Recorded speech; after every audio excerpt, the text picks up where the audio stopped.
So without further ado, welcome to Wine, Wheat, and Whatnots, the material culture of Cornerstones. And that's presented today by the wonderful Emily Utt. Emily Utt is a historic sites curator for the Church of Jesus Christ of Latter-day Saints. Her work focuses on architectural history and historic preservation research and projects across the globe. And as a part of that work, she is involved when buildings are modified or torn down, revealing some very interesting time capsules left behind during the building's construction.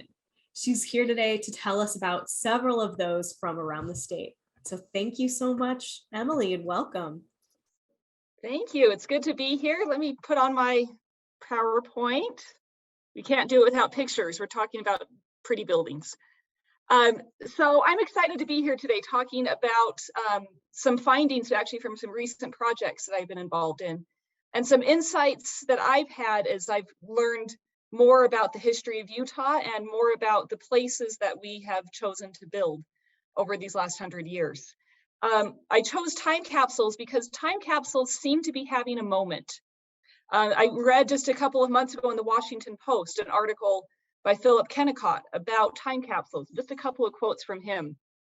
Of greater interest is the phenomenon itself and the larger interest in time capsules, which are often designed not so much to communicate useful historical data, but to do an end run around traditional or institutional ways of recording and interpreting history.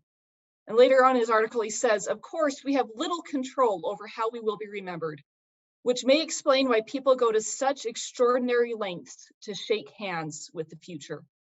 And this was not just one article, there have been many. In the last few years, there have been multiple projects. Just a couple weeks ago, the Utah State Capitol installed a new time capsule to replace one that had been removed several years ago. One was just opened at St. Mark's Hospital, and they added more material to another time capsule. One was opened in Virginia underneath a John D. Lee statue that was removed in the end of last year. And then finally, another example of a Paul Revere installed time capsule in Boston that was opened in 2015. So there seems to be this kind of moment with time capsules. Today, I wanted to talk about 3 buildings and their time capsules: the St. George Tabernacle, the Kaysville Tabernacle, and the Ogden 63rd and 66th wards. These 3 buildings all have time capsules. They were installed over a 100-year time span, and they highlight for me the changes in construction and design and culture that has happened over the last 100 years in Utah. And there's a few questions to consider as we get into this. Why do we make time capsules, and what is their value? Are we meant to find them and open them, and are they meant to be archival? And I'm sure there's other questions that you'll have and consider as you participate today, and as we are involved in perhaps laying new time capsules and new cornerstones and buildings. So first, let me give you a brief history of the buildings we'll be talking about first. The first building is the St. George Tabernacle. This was built between 1863 and 1876 in St. George, designed by church architect William Folsom. This building is entirely local. All of the material for it came from locations within a few miles. The sandstone was quarried in St. George. The wood came from Pine Valley. It was paid for by the public works funds of the church, and it had immense support from church leadership. It was designed for religious worship as a place of community gathering and as a place for weekly worship services as well. This building was local. It is intensely local and isolated when it was built from the general church and from other areas in Utah. In 1867, a church member wrote in his journal, on the 19th of August, I present with the High Council and authorities of St. George to deposit books, records in the cornerstone of the tabernacle. President Erastus Snow officiating. And then George Brooks, another member of the church in the area, wrote in the Deseret News that they deposited standard church works, small coins, and a bottle of wine. He wrote that the box was created by Wilson Lund and placed in the southeast corner about the height of the water table. The second building is the Kaysville Tabernacle. This tabernacle was constructed in 1912 and dedicated in 1914 by, the architect was William Allen, a very prominent Kaysville architect in that part of the century. He built all kinds of buildings in the Kaysville area. This building was built primarily for regular weekly worship for the Kaysville ward, with occasional use by larger stake meetings. It is still a significant place of community gathering in Kaysville. The cornerstone was laid July 24th, 1912. Placed in a box under the cornerstone were records of the church and church books and documents, a list of the people residing in the ward, irrespective of creed, copies of the Reflex, a local newspaper, and Salt Lake newspapers, photographs, lists of donors to the building fund, and the names of ward missionaries in the mission field. The third building is the Ogden 63rd and 66th Ward Meeting House. This building was designed in 1959 and dedicated in 1962. And if you're not familiar with it, it was located at 550 East, 900 North in Ogden. It is a Barton plan meeting house, a standard plan built by the church. And that means that the local congregation needed to come up with part of the funding, but the design and the construction of the building was managed from church headquarters. So it's a drastic shift from St. George and even from Kaysville. So in St. George, a building that was built entirely locally and paid for locally, Ogden is now designed and built and paid for by church headquarters and then moved into by members of the ward. In their ward history, they wrote, on the 5th of May, 1962, the ceremony of laying the cornerstone was held at the new chapel site. The stone was laid by Edward T. Saunders, father of Bishop Saunders. A history of the wards prepared by Virginia Jensen was sealed in a copper container behind the stone. So why did we need to remove these time capsules and open them? Let me give you a little bit of history of our projects. In 2016, we closed the St. George Tabernacle for a major seismic upgrade. Studies showed that if we didn't do work, that in an earthquake, the building would suffer significant damage. So to do the seismic upgrade, we use what we call the center core method. You basically remove part of the roof and then drill a hole from the roof into the foundation about every 5 to 6 feet. And then that hole is filled with rebar and epoxy, and you pour a new concrete beam at the top, and that reinforces the building. As we studied the building, we were reviewing the history that we knew, and it suggested that one of these cores would very likely go through the cornerstone location. So we knew we were going to likely going to damage it if we drove a core through it. So the decision was to try to find it in an attempt to save it from destruction. And because we had to remove all of the roof sheathing and pour new concrete beams, it also enabled us to look at this building in new ways to see how it was put together, which I'll talk a little bit more about in a minute. Similarly, the Kaysville Tabernacle was going through a similar seismic upgrade. We used the same center core method. It was a lot easier to do because this building is brick. And as we got into the study, we knew that the plaqued located cornerstone was going to have a core go right through the center behind. So we at least knew where the time capsule was supposed to be, and we knew we were likely going to hit it. And so the decision was to remove it to prevent destruction. And finally, Ogden. The Ogden Meeting House, the congregational worship in Ogden has shifted a little bit in the last few years. And the wards that had met in this building have been moved to other buildings. And so in discussions with church leadership and with the building departments of the church, the decision was made to sell this building, and the developer who bought the property wanted to tear it down to eventually probably build new housing on the site. And so church history was contacted to see if we wanted the time capsule. Knowing the building was going to go away, what would we want to do with this little bit of history? So the Ogden time capsule was removed because the building was going to be gone. So we talk a little bit more about what we found. In St. George, we had to go hunting. We knew from the record that the cornerstone was going to be in the southeast corner near the water table. What that meant took some debate. where in the southeast corner? Right at the corner, right, further inboard of the wall. We actually ended up doing ground penetrating radar in the wall in an attempt to find the location.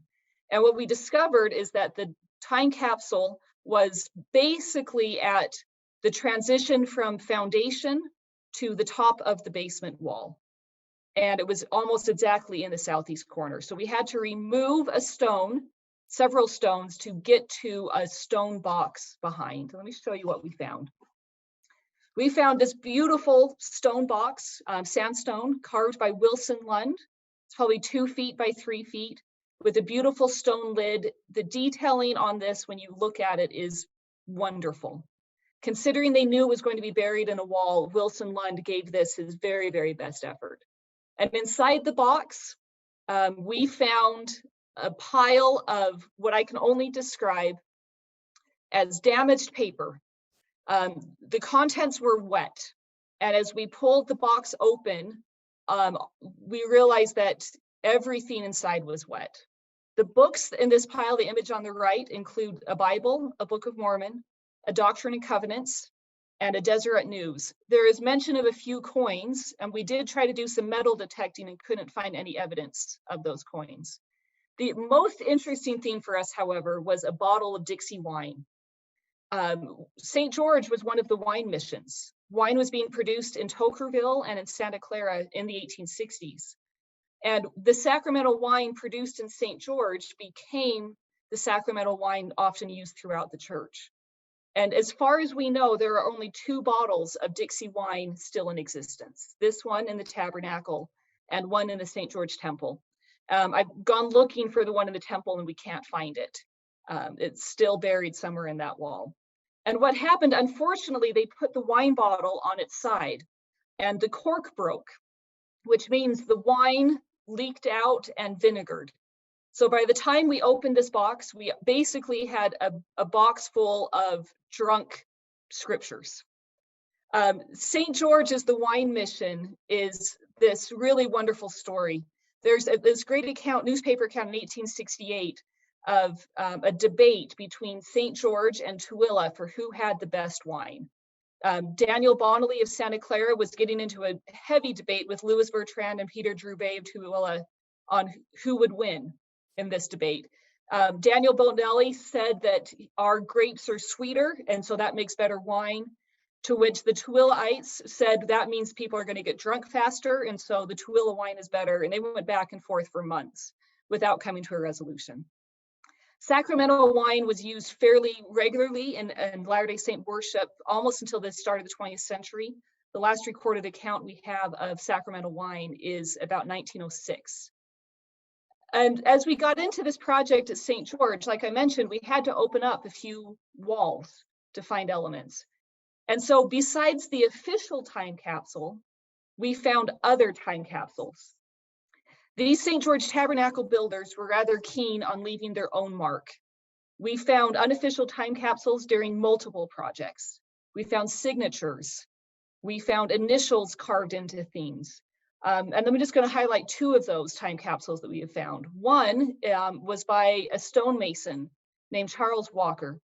At the roof of the building, he left a photo. He left a little tin can about 3-4 inches tall. And inside that little tin can, he put a photo of himself and a poem. He wrote this in December 1871. Let me just read that. He says, 10 years we have spent in the country so dreary, subduing the mineral, thorn, cactus, and sands. Our spirits are bright, though our bodies are weary, in filling the mission required at our hands. We thus fill our mission and build up a city in this desert country so rocky and rough. All Israel declares we have shown ourselves gritty and truthfully say we are made of good stuff. Now Israel's sayings we now are fulfilling, though mineral and cactus and rocks may oppose. The mission we're filling shows that we're willing to make this rude desert to bloom like the rose. A few years later, Harrison Pearce was building the wood stairs on the front of the tabernacle as a carpenter. And he took on a little piece of scrap wood and wrote, "Today I close this little place and throw this in to leave a trace of me, the boy that done it. This is February the 26th. Few to work, but they all are bricks. This ends my little sonnet. It is then signed H. Pearce, 1874. So what do these stories mean about St. George? What does that tell us about this place? What I find interesting is that in a place that is so isolated and so local, that when they did an official time capsule, they wanted a connection with the broader stories of the church. They chose purposely to put in newspapers from Salt Lake City. That is really the official newspaper of the church. And they chose to put in books that represented their connection and their belief to a larger story. But then in those moments that were personal, those moments where the official church leaders had left, Charlie Walker and Harrison Pearce and others chose to write testimonies, chose to write personal experiences about what it really felt like living and working in St. George. They talked about the hardship. They talked about how hard it was to get materials and to get people. But the good spirits of that project, they focused on how much they were excited to be there. And I also love that they put a wine bottle in this sense of a global. They wanted a story that felt intensely local.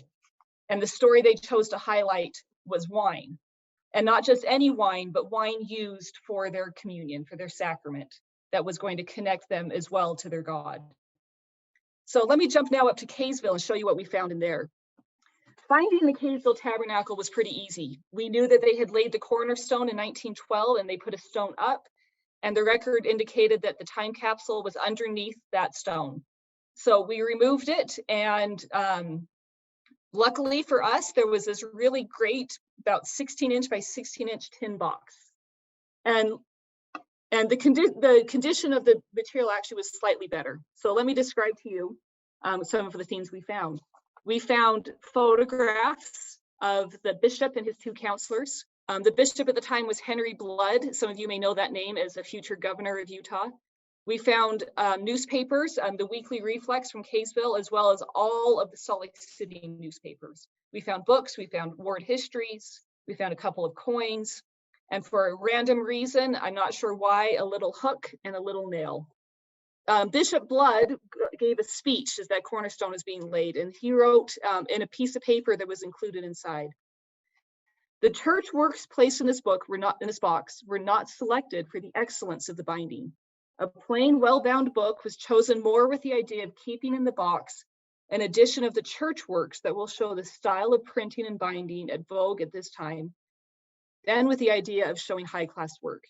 This box with its contents is placed here with the hope that when it is again brought to light, the contents will prove to be of interest to those who will open it. The history contained in the address of Bishop Blood is not intended to be complete, but merely to place before those who in future may read it some of the facts gleaned from personal talks with those who are acquainted with the events of the early days in Kaysville. It is fast becoming a novelty to meet a man who can describe scenes or recite facts concerning the early settlement of Utah. And if this tabernacle is spared destruction by the elements, which may God grant, it may be that the next time this paper and the other documents herein are read, it will be impossible to find anyone living who personally knows the themes concerning early history that are now available from original sources. So what's wonderful is that Henry Blood interviewed people that he knew that had been involved in Kaysville's early history to share their story to include in the time capsule. And so again, you have this sense that there is a connection with the corporate headquartered church. They're using the standard church works. But then he does something I think is really unusual to make this personal. Henry Blood was president of the Kaysville Milling Company.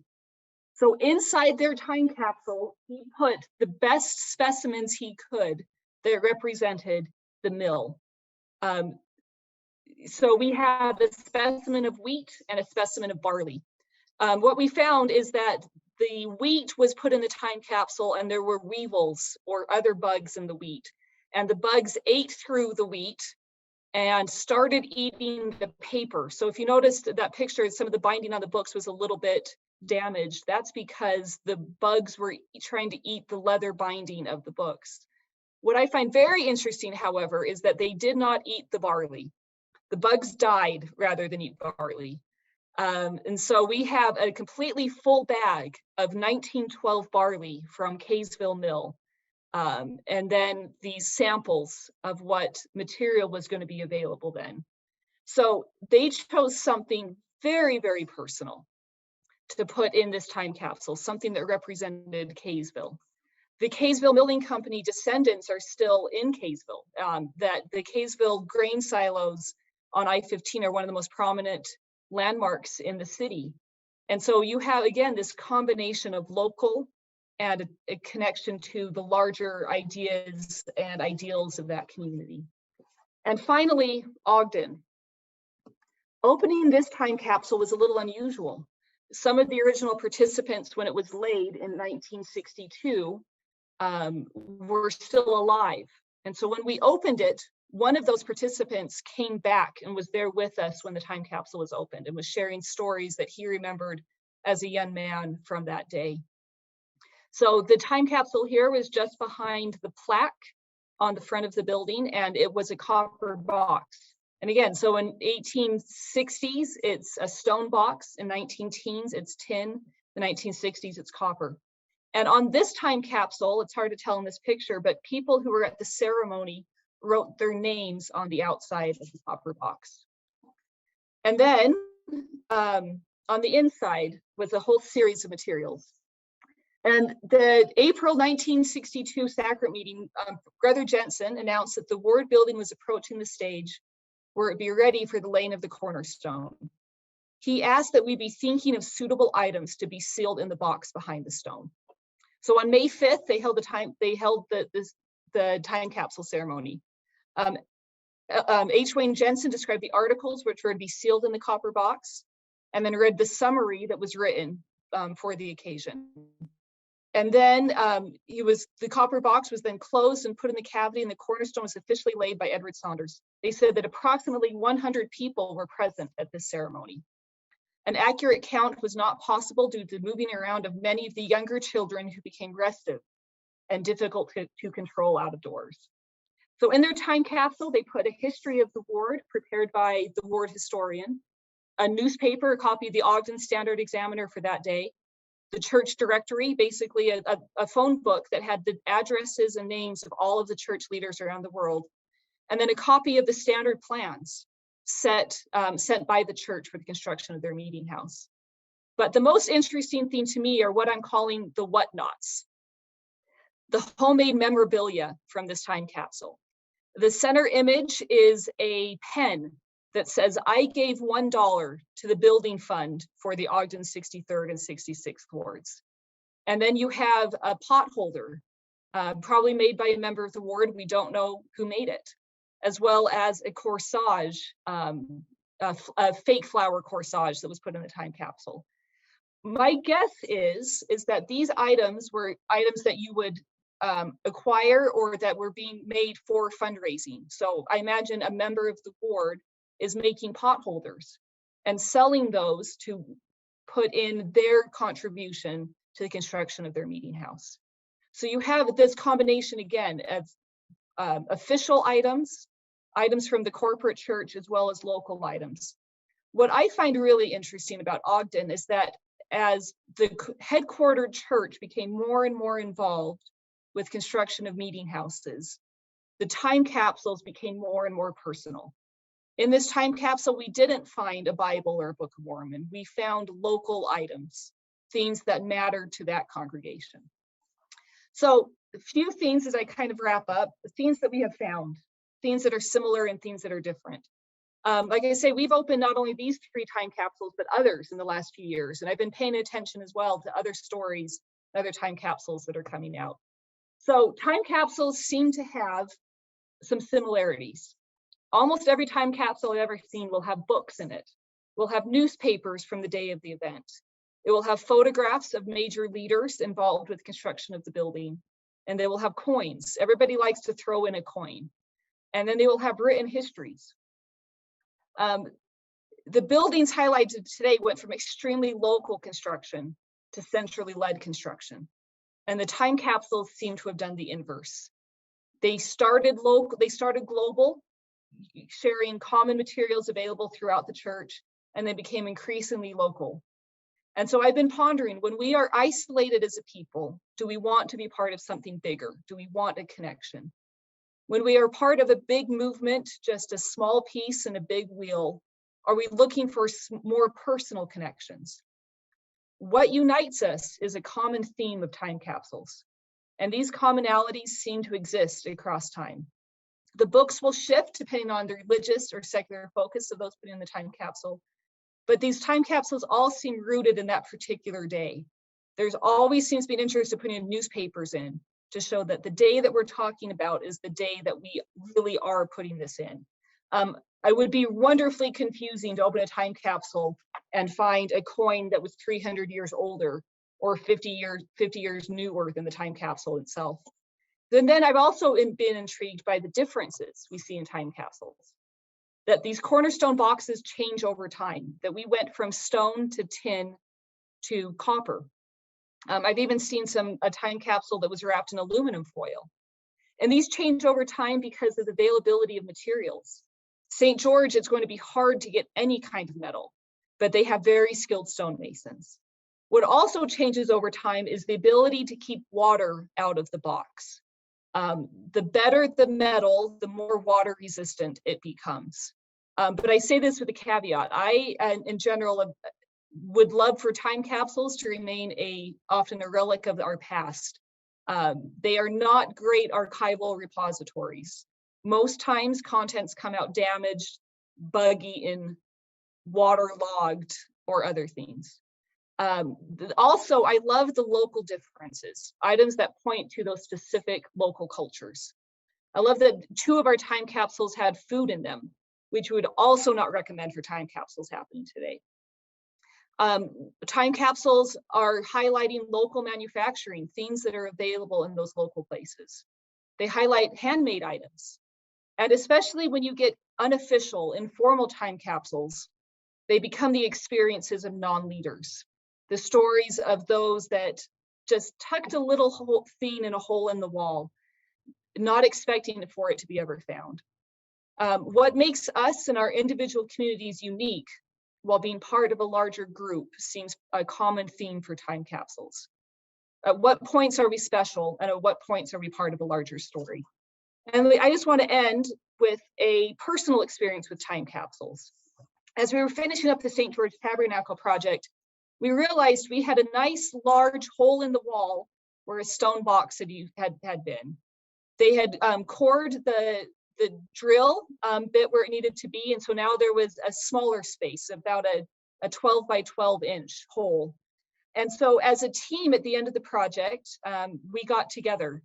We invited the local stake president and the local Area 70, so our local ecclesiastical leaders, to join us. But by and large, this was a very informal process. Every member of our team brought an item they wanted to include in the time capsule. We had, again, a newspaper from that day. We had a couple of books talking about the history of St. George. The head of the construction company wrote down some personal thoughts and feelings as he'd worked on the building, and then we put a whole bunch of photographs of the building inside. And as we were getting ready to put the seal on the box and put it on the wall, suddenly those of us that were there started getting really excited. And we ended up just putting stuff in that had been in our pockets. And it became this very casual, very friendly conversation. There was a lot of joking, and there was a lot of laughter, and there was just this moment of celebration, this acknowledgement that we had been working now for almost 2 years, and we wanted to commemorate the moment for ourselves.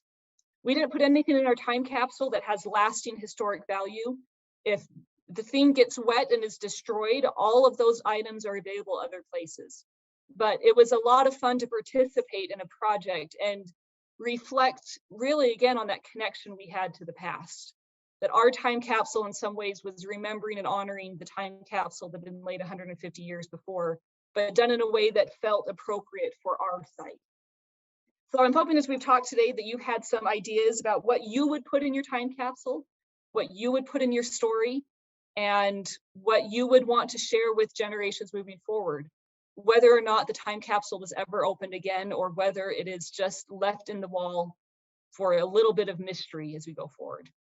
So that's all I've got. I'd be happy to take some questions or comments from anybody in the audience. That is so awesome, Emily. Thank you. And I know I have a bunch of questions, but we also have a couple already in the Q&A. And I'll just remind people, if you want to participate in this, you can use the Q&A. We also have a chat where people can have a more informal conversation. And of course, if you're watching this on Facebook Live and it is Wednesday, May 25th, we will do our best to answer your questions here right now. So Mark asks if you have any comments on the Nauvoo House Cornerstone capsule. I don't know if you know about that one. I personally don't, but if that's in your wheelhouse and you feel like yeah, so the Nauvoo House, if you're not familiar, was a house in Nauvoo, Illinois, and in that time they were building that building in the 1840s. The original manuscript of the Book of Mormon was placed into that time capsule, and it got waterlogged very, very quickly. And so the bottom third of that original manuscript was lost to the ravages of water and came out in very small pieces. So again, it's this interesting idea of kind of that idea, if you are wanting to commemorate something important, you make a time capsule, you put something in the Cornerstone. I wish that they would have maybe chosen a different item to put in the Nauvoo House Cornerstone. A really significant historic document is perhaps not the best place in a place that's going to get extremely wet. So I wish they would have maybe kept it in the archive and chosen something a little less historically significant, but it does tell an interesting idea about what they valued as they're working in central Illinois in the 1840s. Yeah, the value is, it's really cool to think about. Yeah. And I think that's the cornerstone of the argument about cornerstones, right? Several more questions. Are the various St. George Tabernacle time capsules or inscriptions digitally available? So could we find these online? And then are there a list of individuals who placed or left these? So for folks who might be interested in learning more, how are you guys archiving this? Yeah, that's a wonderful question. I'm glad it's been asked. So my job has just been to collect and to catalog. There has been the research is really yet to be done. So I would love one or many people on this call to take the charge and do some research on them. The time capsules I've mentioned today are actually currently on exhibit in the St. George Tabernacle. So if you visit that building, you can see them yourself. They have been digitized, and they are available if you go to the Church History Library catalog at catalog.churchofjesuschrist.org. You can do a search for these items as well as other time capsules. And some of them have been digitized and photographed and others have not. If you want to find one that hasn't been digitized, you can actually put a request in, and then we can have the photographs done and sent out. So like I say, I would love for someone to really get in and analyze Charlie Walker's poetry and Harrison Pearce's not as great poem. And then the other signatures and things that we have found, I've cataloged those, and those are available through some of the internal kind of historic structure reports that we've prepared. And so if you're interested in the signatures, give me a call and we can kind of help work through people that we know worked on the building and left their name inside. Yeah, lining up signatures, inscriptions with people from the community, I imagine could be really challenging. Yeah. So, cool meta question from Anna here. Did you put any photos of the old time capsule into the new St. George Tabernacle time capsule? Yes, I think we did actually, which is really cool. And actually, I think that's an interesting idea because I mentioned at the very beginning that the St. Mark's Hospital has a time capsule that every time they move building, about every 50 years, they reopen it and put more items in, which I find really interesting, right? That you don't just remove it and make a new one, you keep adding to the history. And so I kind of like that idea as well at St. George, is that the work that we did on the restoration and seismic upgrade of that building was adding to the layers of history of that space. It's a new chapter. It's not the last chapter or the first chapter. So yeah, kind of meta. Yeah, but we put photos of historic things in the time capsule. That's so cool. And so Yeah. you answered a little bit of it, but Angie asked, how often do time capsules get opened in these temple cornerstones? It sounds like in some fairly frequently. Yeah.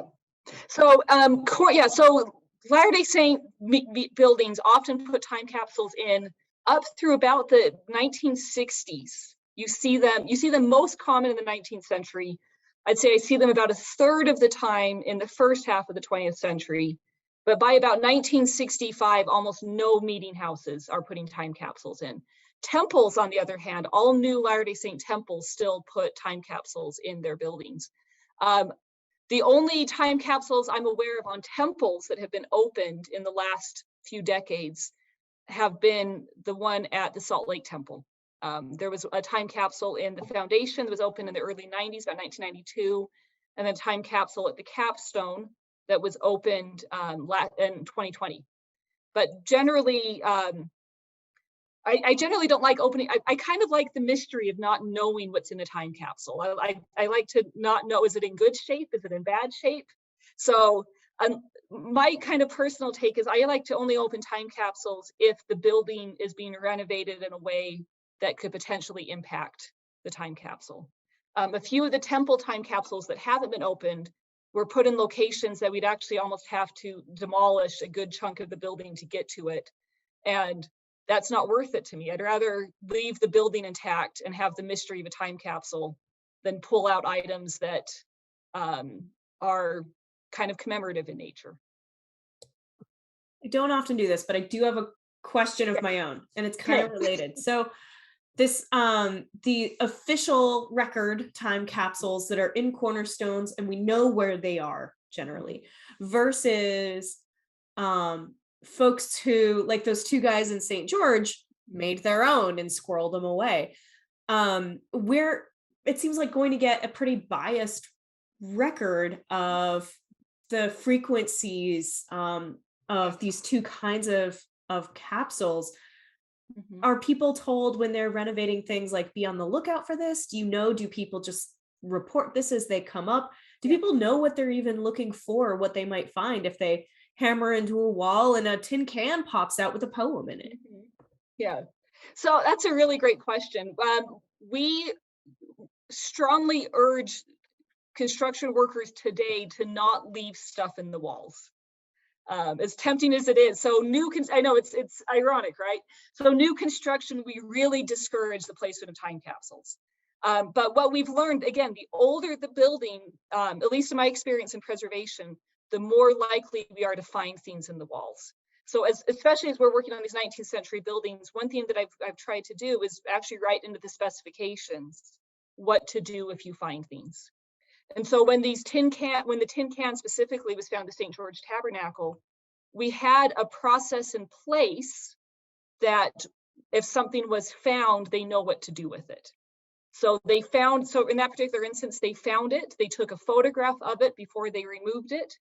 They put it in a safe place in the construction trailer and called me immediately. And then we worked through a process of, is this something valuable? Is this something not? And that same process we try to use on everything. So other places in the St. George Tabernacle, we were working and we found a Diet Coke can from 1983.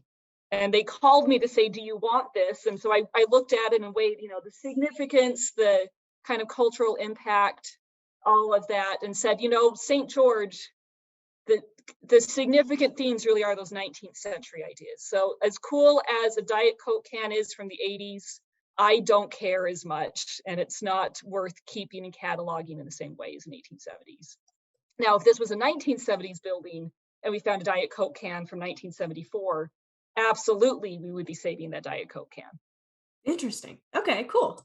Yeah. Well, good to know. Yeah. Couple more questions. We also have a Facebook question. I'm not forgetting you there on Facebook. We just got a few more on Zoom to get through. Roger Roper asks, why do Masons have such a strong tradition of laying cornerstones and, I assume, installing time capsules. Yeah. I want to ask Roger that question. Yeah, cornerstones seem to be, I mean, it's a big step in a process. You see the, you see cornerstones, I mean, back hundreds and hundreds of years on buildings. And so, historically, a cornerstone actually does have structural impact. You need those first stones really to do something. And so I think stonemasons are going to take great pride in those cornerstones because it becomes the beginning point of the structure that they're working on. I think as structural requirements have changed, now we build with steel and other kind of materials.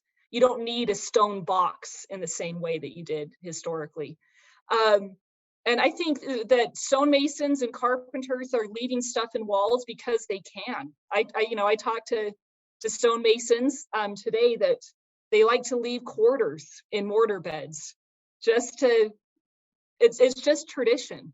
And so I think there's this kind of wonderful idea that we, especially as we're working on buildings that maybe have a community significance, or kind of a broader idea, that we want to leave a little bit of ourselves in them. And so I think we've always done this and we will always do this. I read once the Christopher Wren left his handprint in Windsor Castle. The great Christopher Wren architect left a mark. He doesn't need to, everybody knows his name.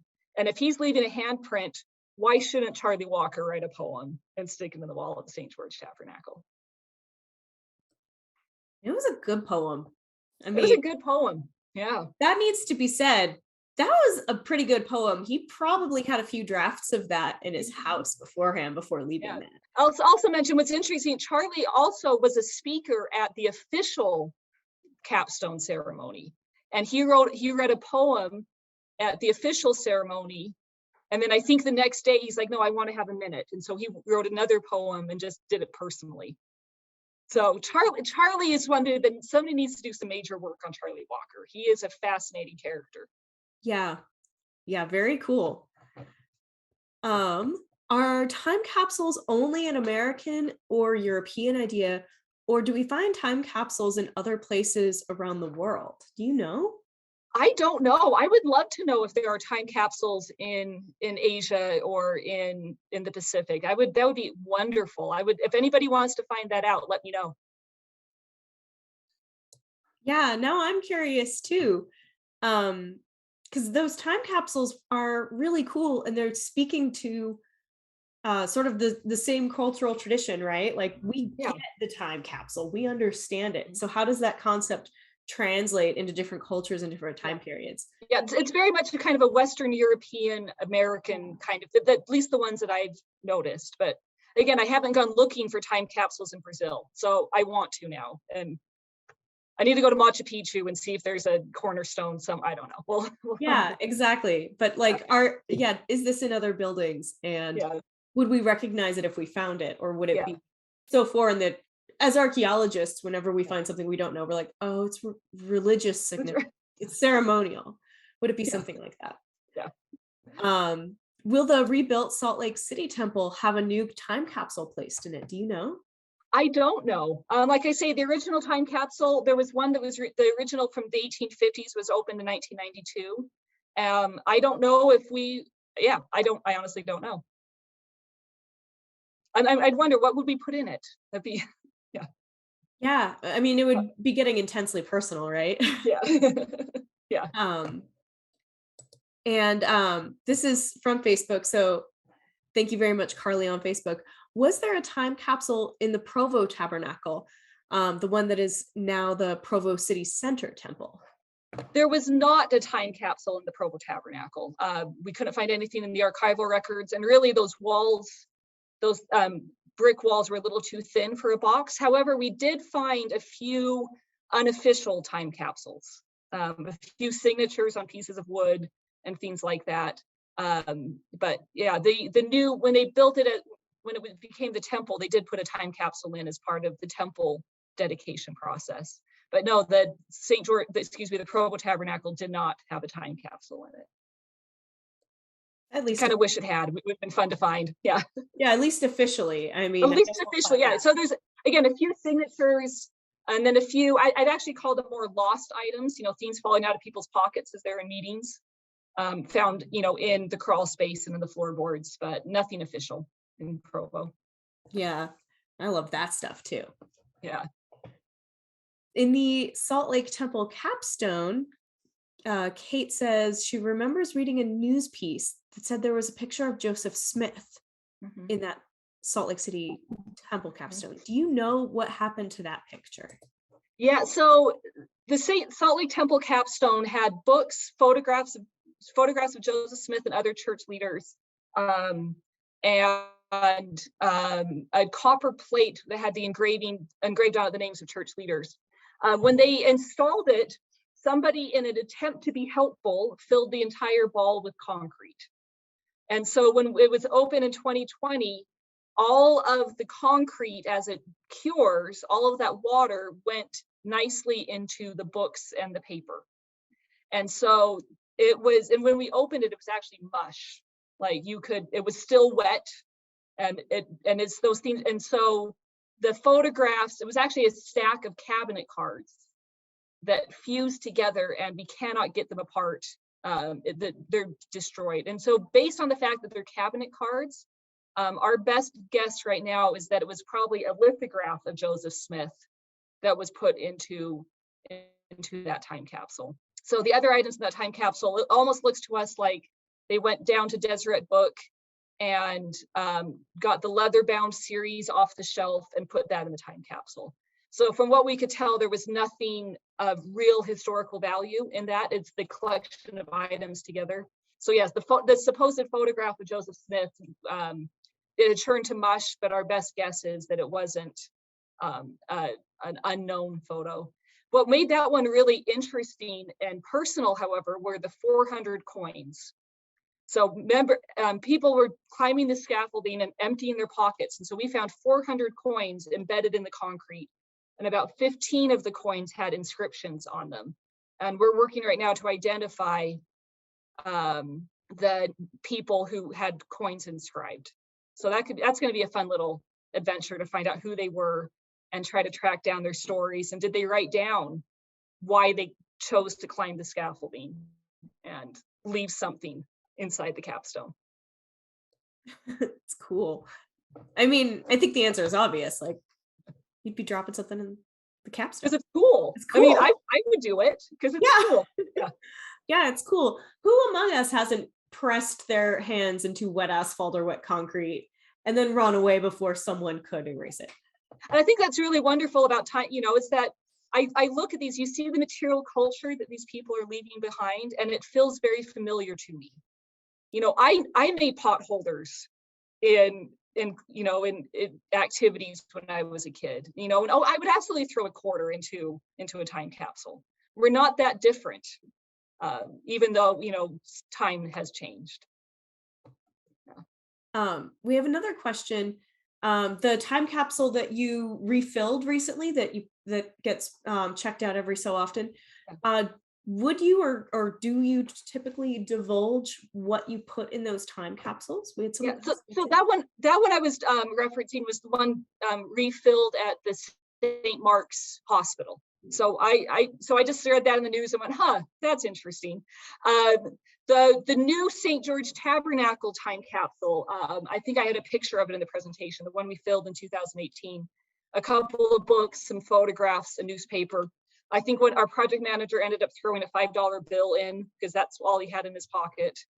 I would have maybe chosen a slightly lower denomination, but that was his choice.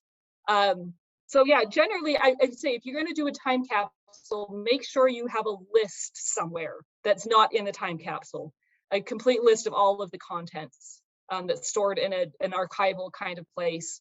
And I would also recommend that if you're going to do a time capsule, write down somewhere exactly where it is, so we don't have to go digging for it, or we aren't going to be surprised when we pull it out. And then make sure that you store your list and the location in a place that everybody's going to be able to get to. So if it's just in your journal and somebody has to be reading your journal in 50 years, that's going to be a problem. So if you're going to do a time capsule, make a good list, please. Yeah, point taken there. So you did mention, I think it was the St. George one, but perhaps Kaysville, where there were several coins that were said to have been put in the time capsule, and they weren't found even with metal detecting. Do you suspect, or do you have evidence of sort of post official closure tampering of these time Yeah. capsules? Yeah, so it's interesting that one of the this is St. George, one of the journalists said that they put coins in, and like I say, we did some metal detecting and we couldn't find them, and we don't know why. It may have been something in the waterlogged books or kind of blocking the signal, or somebody fished them out before they put the lid on and put it back. We really don't know. So I would say after it's installed, there is really no evidence that it was tampered with, because especially into St. George, to pull it out, we actually had to remove stones, and the mortar beds, keeping that box in place, all the mortar was very consistent with the 1860s date. So if the coins were removed, they were removed by somebody in that moment, which is also then very interesting. I'd love somebody to research that and find out who is stealing a dime from the St. George Tabernacle in 1867 while Erastus Snow was looking at them. Yeah, and I mean, even if Mr. Snow's head was turned, it can't say good things about your immortal soul. Yeah, if you're doing such things. I mean, beans. Yeah, that's a rough one. Okay, yeah. We've got one last question, and if you guys have more questions, please drop them on our Facebook page. We will try to get you the answers later. And we've got some acronyms that you probably know that I don't know. Does the COB, CHL, and CAB have time capsules in them? And do you know those acronyms? Yeah, so the church, COB is the church office building, the big high rise, built in the 1970s. As far as I know, there is no time capsule in that building. The CHL is the church history library. There is a time capsule in that building because we're historians. We have to do a time capsule there. The time capsule in that building is actually we know exactly where it is. It's on an interior wall. So hopefully the ravages of time and water will not impact that one. The CAB is the church administration building. There is a corner. I don't think there's a time capsule in the church administration building, but I can go back and check the records to make sure. So, and I know who asked that question, and I will let them know if we find it. Awesome. Yeah. So it seems like some do, some don't. Some time capsules get opened periodically. Most don't. Yep. And so every building out there is really just a Schrodinger's time capsule. Yeah. So I would say if you are researching a building, if you're working on a preservation project, it's worth trying to research out if there is a time capsule. See if you can find one, because if you're depending on the type of project you're doing, it's helpful to know what you're going to be looking for in your walls. And then maybe have a plan in place that if you do accidentally come across something, official or unofficial, have an idea of what you would do with it, how you would document it, how you would keep track of it, so it doesn't just go home with the subcontractor who found it. Absolutely. Thank you. Thank you so much. That's a really great note to end on. I appreciate it. And thank you so much for your presentation. Thanks, in fact, to all of our wonderful presenters all month. We couldn't have done it without Dr. Duke, Roger Roper, Dr. Kopp, and Emily out here. Thank you all. You are incredible scholars and so generous with your time. We can't say thank you enough. And thank you to everyone who's tuned in here on Zoom, here on Facebook. These are all available on YouTube, usually the Thursday after the program. So if you're watching this live right now, you'll be able to see it online tomorrow, May 26th. So in case you want to watch this again, and if you have any questions, you can always find us at SHPO on Facebook, Instagram, Twitter, etc. And we're happy to relay any questions and comments you have. So thank you all for joining us all month. We love Archaeology and Historic Preservation Month, and we're so pleased to be able to do this with you guys. And thank you again, Emily. And that'll be it for us today. Thanks, everyone.